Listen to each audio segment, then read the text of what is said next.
Muling nagliwanag ang entablado ng Bulacan sa isang natatanging pagtatanghal na nagbibigay pugay sa reyna ng Kundiman. Ang dulang isinulat ni Floy Quintos sa direksyon ni Noni Buencamino ay naglahad ng kwento ng buhay at pamana ni Atang de la Rama, isang haligi ng sining at kulturang Pilipino.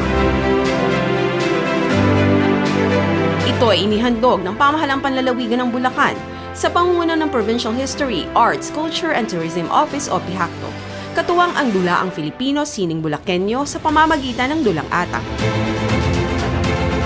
Ginampanan ang papel ni Atang de la Rama ni Charmaine Buencamino at Gianna Maurice na nagbigay buhay sa kwento sa entablado.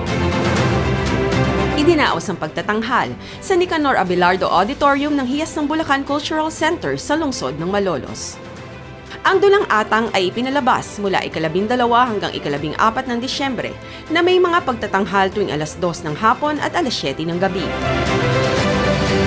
Sa pamamagitan ng pagtatanghal, muling naipamalas ang mayamang sining Bulakenyo at ang patuloy na pagpapahalaga sa kulturang Pilipino.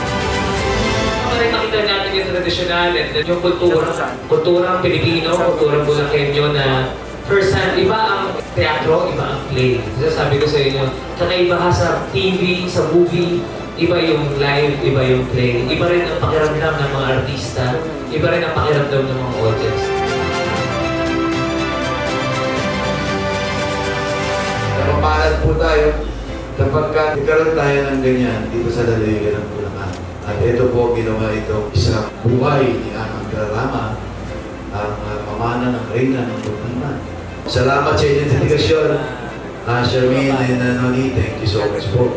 At naging part kayo ng ating lalawigan ng Bulacan. Kami kayo isang blessing ang sa ating lalawigan. At salamat sa inyong pagkawisyon.